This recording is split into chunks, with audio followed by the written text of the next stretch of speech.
Hi there, I'm the BigCraigO and thank you for clicking on this video. So as the title suggests, currently there's a bunch of creatives that are trying to raise awareness for the pollution that's going on in our water sources and oceans. As of the 29th of October, there'll be a bunch of new YouTube videos going up across all different platforms, but YouTube as well, under the banner of Team Seas.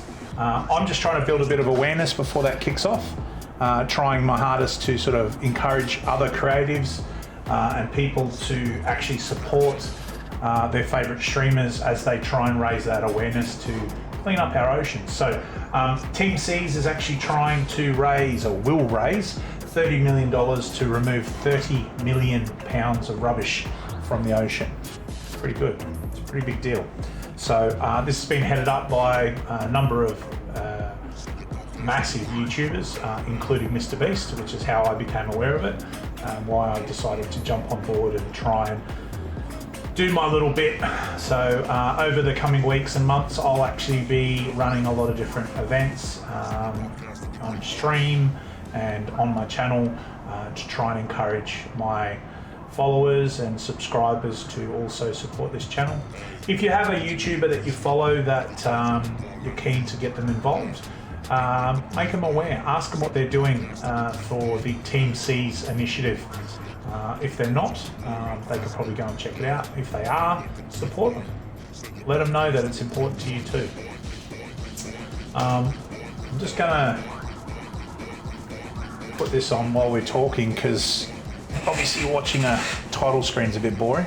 But this game's a fairly good example of why it's important that we look after our oceans. I'm very, very fortunate, and I live in a beautiful place called Cairns in far north Queensland, and right on our doorstep, so just off the coast, we have the Great Barrier Reef, one of the world's most amazing things. If you've never got the opportunity to check out the Great Barrier Reef, I'd suggest that you do make that effort. As soon as you're able to travel to Australia, you should come and see it. If you can't travel for whatever reasons, it's too far for you, I'd suggest that you check it out online. Go and watch some videos, go and search up the Great Barrier Reef, and you'll see why it's worth saving. One of the biggest things to be mindful of is all of those plastics that we currently use. Those one-use plastics are devastating a lot of the animals that live in the ocean. And the reason that they're doing that is because if you've ever had a plastic toy or something like that that sat in your backyard or front yard, you know how they become really brittle? They start to break apart.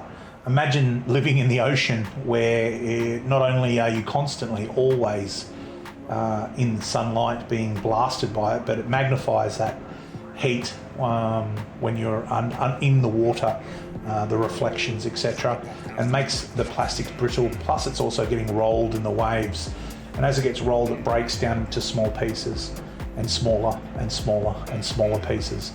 Eventually it's really tiny, and you'll see in the cover image for this, you'll see a picture of a finger with some little small pieces of plastic, blue plastic on it.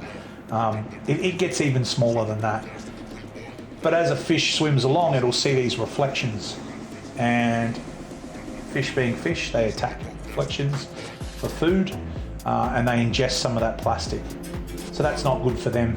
The other thing is those microplastics get broken down and broken down and broken down to the point where they're actually so small that they'll pass through the cell walls. And if you do some research on it, you'll actually see how devastating plastics are in our food supply, in our water, in what we breathe. We're actually breathing in microplastics that are so tiny they can pass through, as I said, the cell walls as you touch plastic. That can't be good for you. Yeah? And so if you have a choice to not use one-use plastics, please make that choice. Please make the sensible one of not causing more pollution. As I've said a few times in a few of these videos now, I've done a few cleanups around my local area through my workplace, and some of the young people that I work with have been very passionate about cleaning up their environment and trying to keep it pristine for future generations, which I respect. And one of the things that's quite saddening is to see the amount of waste that gets just thrown aside and not even thought about how it can be disposed of sensibly. Things like fishing line, things like just those drink cups and plastic bottles and things like that. So just try your best, think about what you're doing, and remember that it's not just you that you're impacting, it's many other generations and people, and some people that actually don't have the luxury of having other options. Thanks, Chase. Yeah, stop pollution, 100%. Look, I think that if you have a choice to be able to select reusable items like glass and things like that, go for it. Do those. Take paper bags. Take things to your shops when you go and do your grocery shopping, rather than using those plastic bags to put your broccoli and your tomatoes and things like that in. Most shops nowadays will have a non-disposable option. If they don't, I know here in Australia and in New Zealand and the UK and the US, where I've travelled to, they generally will have paper bags that you can use for things like mushrooms, etc. Just use them. They're not perfect for the environment, but they're not as bad as plastics are. And just be mindful of that. The sorts of disposable containers that a lot of products come in that you get to use once and then throw in the bin. It's such the volume of them is such a high levels. It's really hard for us as a planet to recycle these and use them. And it's got to the point now where in places like China and others, they've refused to take plastics to recycle because they just don't have a way of being able to recycle the volume. So you've got hundreds and hundreds and thousands of tons of plastic that are now sitting dumped in places all over the world, where most consumers think, oh, I'm recycling it, but then it gets basically put into containers and sent to another country, and they basically unload it and it just gets dumped in villages, etc. So I've seen documentaries and information about this where whole villages have just been completely and utterly inundated with plastic that they can't do anything with, but it's because it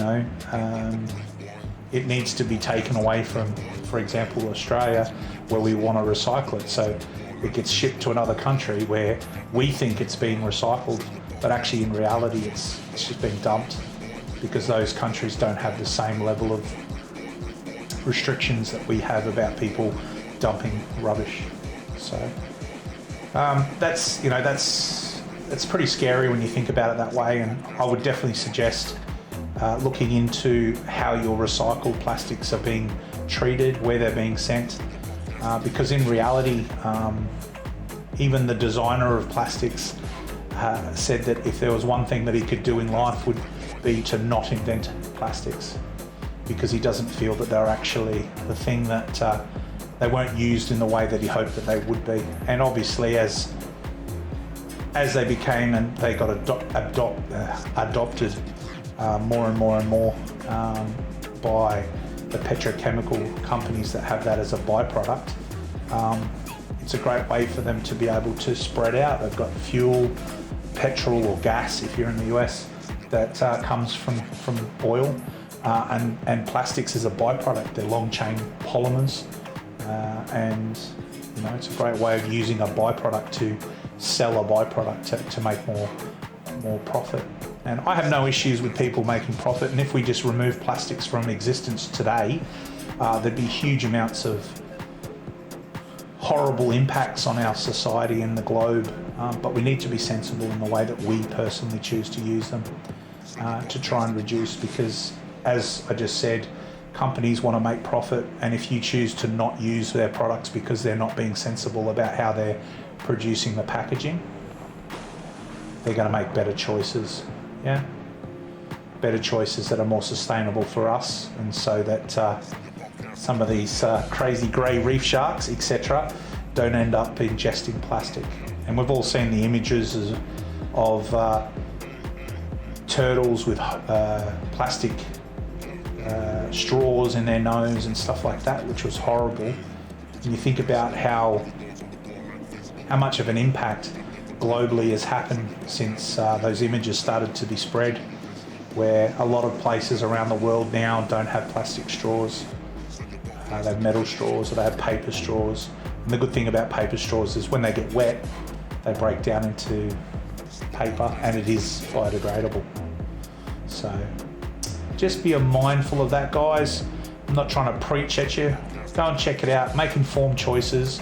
Look for solutions to your own environmental issues that surround where you live.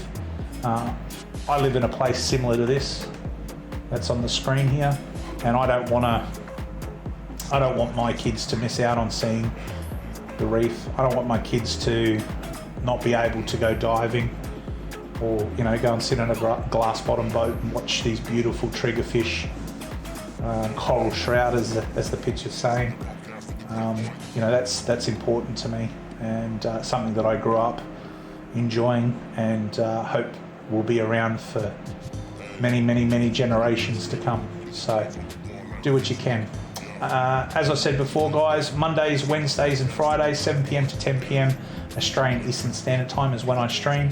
Feel free to come and have a chat with me. I'm really passionate about, obviously, a lot of different things, but one of the things I'm really focusing on is just trying to build awareness for how making better choices, making informed choices about how you use your packaging and things like that can have a positive impact on your environment. And in chat there, Jace has just said stop and think just for a moment, and I couldn't agree more with you, Jace. Thank you very much. All right, guys, whatever you got planned for today, enjoy yourself, have a great one, and as I always say, I look forward to seeing you on the battlefield.